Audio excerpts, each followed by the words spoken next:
ছোট্ট ঘটি দিয়ে পানি নিতে নিতে একদিন মাগ না কোয়া করি নিলুম বড় একটা রাইস। এতে দেখলুম ওতে দেখলুম চুপচাপ করে নিয়ে গেলুম, নিয়ে যাইয়া যেলা পানিগুলো তুলিলুম, তুলার পাছত দেখুন তো এলা কমরত তুলি না পাং। দুই একজন আপি আছিল কয় বলে এত বড় রাইসটা নিয়ে আছি ছোট কলসি আনা সারি চাওয়া মানসিটা তোর মা আনবার দিছে, না হয় চুপ করি আনছম। তার পাছত কোনো রকম তুলিয়া কমরত নিয়ে নিয়ে আসলুম। আরেকবার একটা বড় কলসি দিয়ে পানি নিয়ে আসলুম বর্ষার দিন, একেবারে ফট করে পিছলে খাইয়া পড়ে গেলুম। গোটায় মোর কলসিটা ভাঙিয়া গোটায় পানিগুলা মোর গাতে পড়ি গেল, মুই থেপকা খাইয়া পড়ি গেলুম আর দুনিয়ার পানিখান মোর গার উপরত পড়ি গেল। এই অভ্যাসের জন্যে কিন্তু ছোটোবেলার থাকি আমার পানি উইবার পাইছেন। কারণ আমার কুয়া যতই না হোক আমার গাঁওখানের একটা অঞ্চলত কুয়ার পানিগুলো বেয়া আছিল হলদিয়া রঙের, আর বাকি একটা পার্টত পানিগুলো ভাল আছিল। গতিকে ছোটোর পৰাই আমার কুয়ার পানি তুলা বাল্টি দিয়া আর পানি নিয়ে আসা অভ্যাস আছিল। আর কুয়ার বাল্টি যদি পড়ে ওইটা তো একটা সগারে বাড়ি বাড়ি আছিল একটা কাটা কাটা খোঁজা, সগারে বাড়িত কাটা না থাকে কুয়ার বাল্টি পড়ি যায়, কুয়ার বাল্টি পড়িলে ফির কাটা খুঁজি যাওয়া একটা কাম আছিল। মনত আছে না আগের যে ইন্দ্রিয়া বুলি কইছে কুয়া, আর কতগুলো আছিল এই পাকা করা না হয় মাটির পাইটকা দিয়ে বানা। তো আজিকালির মতন কল সগারে বাড়িত নাছিল, কল হয়তো অনেক পাছত আসিছে, টিউবওয়েল যেটা। তার আগত আমার গাঁওগুলোর মধ্যে একটা পরিচিত দৃশ্য আছিল যে সগারে তো কুয়া খুন্দার মানে শক্তি নাই। গতিকে এই একজন গাঁওবুড়া বা কোনো ধনী মানুষের বাড়িত বা কোনো স্কুল টিস্কুলের বা মন্দিরের সামনত একটা মানে দজ্জনীয় একটা কুয়া থাকে, ওতে সগাই আসিয়ে পানি নিবার পায়, ওতে গাও ধয়, ওতে কাপড় ধয়, ওতে পানি নিয়ে যায়। আর যেগুলা অঞ্চলত নাছিল কুয়া হয়তো ওচৰত নদীর পাড়ায় বা পুকুরের পাড়ায় পানি খাইছে, কিন্তু কুয়াটা মোটামুটি একটা সভ্যতাটা আগবাড়ার পাছতে এই কুয়াগুলো ইন্দ্রা বুলি কেনে কইছে এটা অবশ্যই মই নাজানো, কিন্তু রাজবংশী মানুষের মুখত আগত কুয়া শব্দত থাকিও ইন্দ্রা ইন্দ্রা খুব কইছিল। আর কুয়াটা যার নামত বানায় ওতে একটা নামও খোদিত করে রাখে।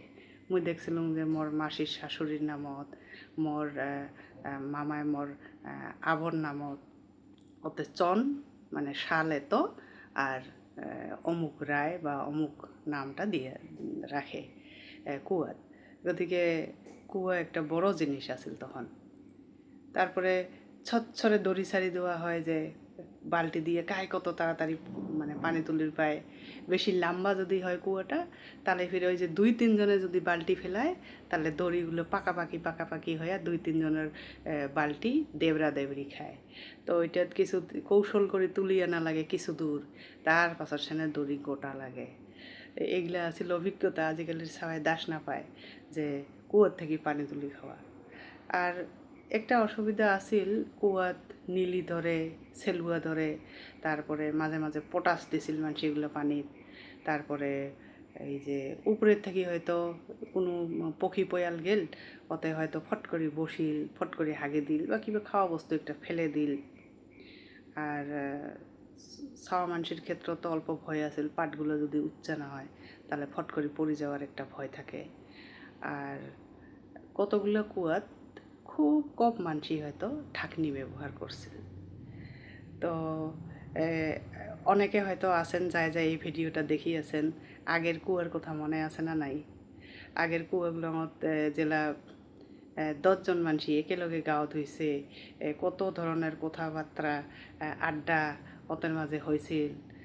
তারপাছত একদম হুড় করে পানি ঢালি দেওয়া মনে আছে না, ছাওগুলা চিল্লা হাল্লা করে, ঠান্ডা লাগে, মাওগুলো ধুয়ে দেয়, সাবন মাখি দেয়, আর কাপড়ও ধয়। আর হাইজিনটা হয়তো কাইবা ব্যবহার করছে, কাইবা মানিছে, কাইবা মানে নাই, লেতরা পেতরায়ও চলছিল অনেকে। তো কুয়া সম্পর্কে এইটাই আমার একটা চিত্র ভাসি উঠে যে আপি মানসির একটা নিত্য নৈমিত্তিক কাম আছিল যে কুয়ার থাকি পানি আনা, খাওয়া পানি, কারবা হয়তো ওচৰত খাল ডং আছিল যে অন্যান্য কতগুলো কামের জন্যে ওই পানি ব্যবহার করে। কিন্তু বেশিরভাগেরই আছিল যে মেইন যেইটা একটা মানসি থাকে ওদের পাড়া নিয়ে যায়, ওই বাড়িটার থেকে নিয়ে যায়। তার পাছত উমারেকে খাওয়া লওয়ার থেকে আরম্ভ করে প্রত্যেক প্রয়োজনীয় জিনিস ওই কুয়োর পানি দিয়ে ব্যবহার করে। আর বেশি যেদিনকে কাপড় উষা দেয় সোটা দিয়া, ওদিনকে হয়তো নদীত নিয়ে যায় কাপড় ধোবার।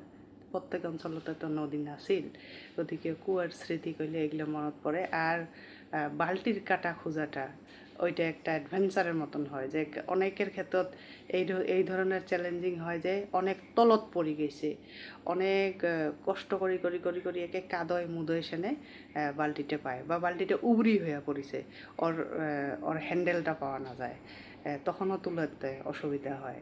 তো বালতি তুলা কাটাটা এক একজনের একটা সম্পত্তির মতন আছিল, একটা অলংকারের মতন আছিল, দরকারি খুব একটা বস্তু আছিল। তো এই পুরানি ধরনের কুয়ার থাকি পানি আনা, কুয়াত আড্ডা মারা, কুয়াত মানে আমার জীবনত যে একটা বিশেষ একটা রল আছিল, এই সম্পর্কে কার কার স্মৃতি আছে ওগুলো মোর এতে কমেন্টত শেয়ার করেন। আর যদি ভিডিওটা ভাল লাগে আর গাঁয়ের আর রাজবংশী সমাজের বিভিন্ন কথা যদি শুনিবার ভাল লাগে, তাহলে চ্যানেলটা সাবস্ক্রাইব করি, লাইক শেয়ার কমেন্ট করে যাবেন। ধন্যবাদ।